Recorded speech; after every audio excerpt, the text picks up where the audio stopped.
Hey everybody, I'm here to talk about the latest episode of The Strain. So let's get right into this episode. Now, some of the characters were all on a mission in this episode. So, first we have Abraham and Fett. So, they were on the lookout for another broker to look for some more things, some more information to kill all of the vampires. Okay, so they're on this mission. Now, while they're on the way to see the broker, they make a pit stop. Well, not really a pit stop, but they stop at Fett's parents' apartment.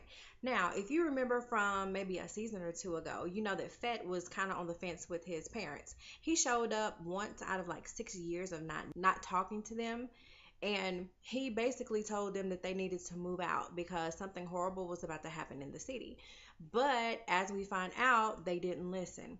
And so when Fett got there, he went into the apartment, he and Abraham, and of course there was Strigoi everywhere, but they got there and his parents were both dead.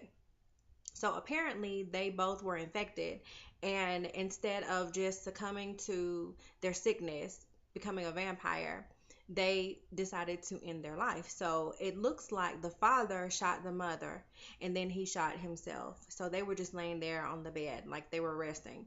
And so it upset Fett a little bit. And then later on in the episode, when they were still, and got to the place that they were going to, he and Abraham actually had a conversation about why he and his father never really got along. And then also they showed like the backstory.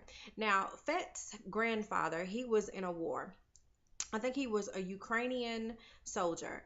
And so the Nazis had captured them. And so they made them participate in killing Jews as well, like in the Holocaust.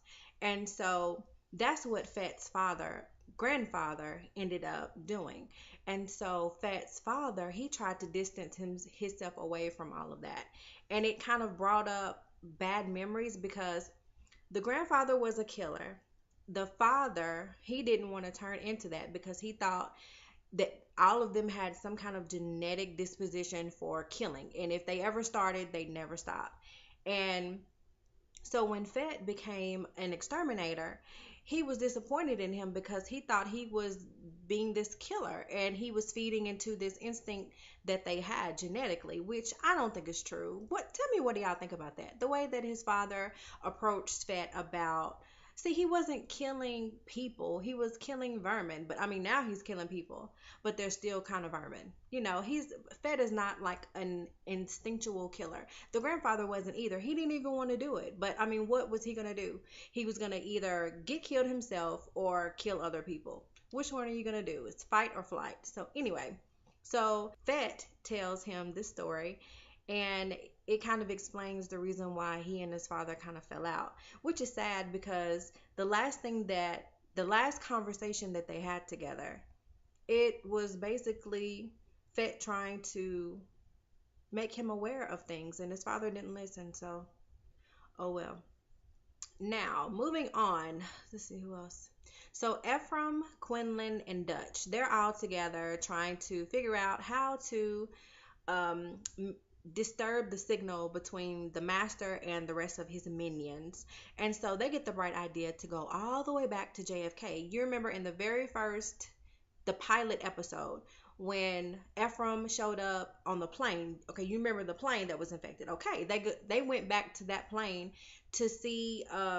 They needed that recording device of the noise. You remember the noise that it made when, I guess it was the master on the plane.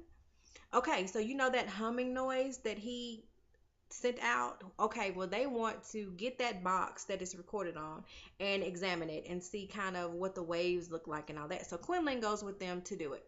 Now, on their way, they go through this zone, of course, where they're not supposed to be because there's so many vampires. And Dutch sees this family being attacked by other people. I guess they were robbing them or trying to do something to them, steal the woman or whatever. So they got out the car. Well, Dutch got out, and then Ephraim gets out, and they save the people. And the people just run off because they're still scared. Like, they don't know who to trust because, I mean, it's every man for themselves out there. And so Quinlan was like, look, don't do that no more because we don't have time to be getting sidetracked. Let's do what we need to do and get back to where we need to get. And so, oh, but it was so gross, y'all. How did y'all feel when y'all seen Quinlan's stinger come out? it just reminded you of really what he is. But I haven't even seen him kill anybody. Have y'all? Tell me if I missed it. Have they shown Quinlan eating? Does he eat people? I don't know. Maybe when he's not with Ephraim, he goes and gets him a snack. Anyway, so moving on. So they found the recording, and so they're going to see what all information they can get off of that. And also, the last thing that happened was, how did y'all feel about Eldridge in this episode? Now, he's all frail and fragile, and he's desperate for the white, and eventually he gets it in the end. But tell me, what did y'all think about the whole situation between him and number one? Now, number one showed up, of course. He done forged Ephraim's signature. Oh, excuse me. He done forged Ephraim's signature so that ship could come, and whatever they're carrying on it is something for the master, or I don't know what it is yet. But he forged his signature in order to have it come there. And then when Eldridge went there to see about it, he couldn't get on the ship. And so anyway, so when they had that meeting, what did you feel about the dynamic between the two? Because Eldridge, even though he's like on his last leg, he still has all this confidence, like he still has some kind of power. And you can tell that number one, he was not feeling it at all, because there is a reason why the master is keeping him alive.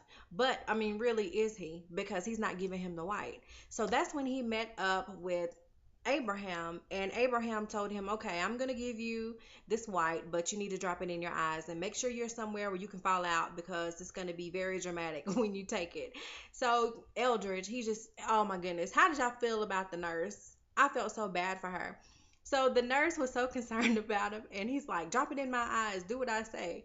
And she did it, and Eldridge fell out, and he didn't have no heartbeat, and she's like, I quit. You know what I'm saying? She got up out of there.